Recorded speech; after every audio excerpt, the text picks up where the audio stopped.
அன்பின் பரம தகப்பனே, இந்த நல்ல நாளைக்கான கிருபை செய்திரே. உமக்கு எல்லாம் துதி கன மகிமை உண்டாவதாக. சேனைகளின் கர்த்தர் பரிசுத்தர், பரிசுத்தர், பரிசுத்தர். எங்களோட பாவத்தை சிலுவையில் சுமந்த இயேசுவே, உமக்கு எல்லாம் துதி கன மகிமை உண்டாவதாக. வானம் உங்க சிங்காசனம், பூமி உங்க பாடபடிக்காக. ஸ்தோத்திரம் ஐயா.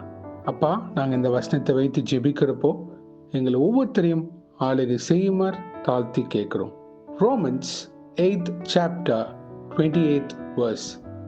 And we know that all things work together for good to them that love God, to them who are the called according to his purpose. ரோமர் 8ஆம் அதிகாரம் 28ஆம் வசனம். அன்றியும் அவருடைய தீர்மானத்தின்படி அழைக்கப்பட்டவர்களாய் தேவனிடத்தில் அன்பு கூறுகிறவர்களுக்கு சகலமும் நன்மைக்கு ஏதுவாக நடக்கிறதென்று அறிந்திருக்கிறோம். ஆமென். Thank you Jesus. இயேசுவே, இந்த கேட்டுக்கொண்டிருக்கிற ஒவ்வொருத்தரையும் நீங்க ஆளுகை செய்து கொண்டு இருக்கிறதுக்காக நன்றி. உங்களுடைய தீர்மானத்தின்படி அழைக்கப்பட்டவர்களாக நாங்க தேவனிடத்தில் அன்பு கூறுகிறவர்களுக்கு சகலமும், எங்க வாழ்க்கையில் நடக்கிற யாவையும் நீர் அறிந்திருக்கிறீர் தகப்பனே. அதெல்லாம் நன்மைக்கு ஏதுவாக நடக்கிறது என்று நாங்கள் அறிந்திருக்கிறோம்.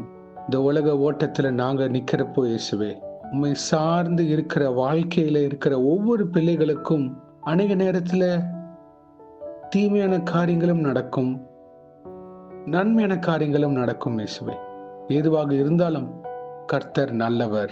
ஆமென். Thank you Jesus. இயேசுவே, அநேக காரியத்துல இருந்து நீங்க எங்களுக்கு நிறைய கத்துக் கொடுப்பீங்க.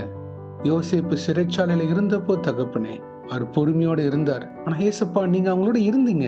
அதே போல தகப்பனே, ஒரு சில பாடுகள் எங்க வாழ்க்கையில நடக்கிறப்போ அது நன்மைக்காகவே நீங்க அனுமதித்து இருக்கிறதுக்காக நன்றி. அதை நாங்க ஏற்றுக்கொள்ள வேண்டும் இயேசுவே. இந்த உலகத்துல போராட்டம் உண்டு, ஆனாலும் திடன் கொள்ளுங்கள், நான் இந்த உலகத்தை ஜெயித்தேன் சொன்ன இயேசுவே, இந்த உலகத்தை ஜெயித்த இயேசுங்களோட இருக்கிறப்போ எந்த சூழ்நிலைகள், போராட்டங்கள், பிரச்சனைகள் வந்தாலும் கர்த்தருக்காக நான் நிற்பேன், கர்த்தருக்காக எதையும் நான் செய்ய துணிந்து நிற்பேன் அப்படின்ற வைராக்கியமான பாத்திரவான்களாக எங்களை நீங்க உருவாக்கி கொண்டு இருக்கிறதுக்காக நன்றி. உங்களுடைய வார்த்தை எங்களை ஆளுகை செய்யறப்போ நாங்க ஜெபத்துல உறுதியாக தரித்திருக்கிற பிள்ளைகளாக நாங்க சாட்சிகளாக மாறிடுவோம் இயேசுவே. பாட அனுபவிக்க எங்களுக்கு கத்துக் கொடுங்க இயேசுவே. உபத்திரவத்தின் பாதையில இயேசுவை நாங்க இன்னும் காண முடியும். ஆமென். Thank you Jesus. என் இயேசுக்காக நான் வைராக்கியமாக நிற்பேன்ற ஒரு திட மனது உள்ள பாத்திரவன்களாக எங்களை ஆளுகை செய்ய ஜெபிக்கிறோம். எங்கள் குறைகளை மன்னிப்பீராக. எங்கள் பாவத்தை சுமந்த இயேசுவே, நன்றி ஐயா. உங்களுக்கு கொடுக்க வேண்டிய நேரத்தை கொடுக்க கிருபை செய்யுங்க. அப்பொழுது எங்க வாழ்க்கையில் என்னென்ன காரியங்கள் நடக்கிறதோ, எது கர்த்தர் அனுமதிக்கிறார், எது சத்ரு எங்க வாழ்க்கையில விளையாடுறான் அப்படின்ற காரியங்கள் நாங்க புரிந்து கொள்வோம் ஐயா. தெளிந்த புத்தி உள்ள ஞானத்தை எங்களுக்கு தருவீராக. பிறருக்கு உபயோகமா இருக்கிற பாத்திரவன்களாக எங்களை ஆளுகை செய்யுங்க. கிறிஸ்துவின் சாயலாக நிக்க கிருபை செய்யுமாறு கெஞ்சி கேட்கிறோம் தகப்பனே.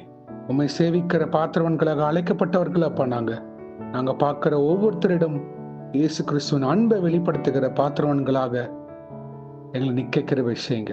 ஏதுவாக இருந்தாலும் அது நன்மைக்காகவே நடக்கிறது என்று அறிந்து உண்மை நோக்கி பார்த்து இந்த ஓட்டத்தை பொறுமையோட ஓட கிருபை செய்வீராக ஐயா. இன்றைக்கு யார் என்னென்ன காரியங்களாக போகிறார்களோ அவங்கள பாதுகாத்து பொறுப்பெடுத்து வழிநடத்துங்க. உங்க கரம் முன்னும் பின்னுமாக இருப்பதாக தேவ தூதர்களால் பாதுகாத்து வழிநடத்துங்க. இயேசுவின் நாமத்தினால் எங்கள் தலைகளை தாழ்த்தி ஜெபிக்கிறோம் பிதாவே. ஆமேன், ஆமேன், ஆமேன். God bless you my brothers and sisters. கர்த்தர் உங்களை ஆசீர்வதிப்பாராக. ஆமேன்.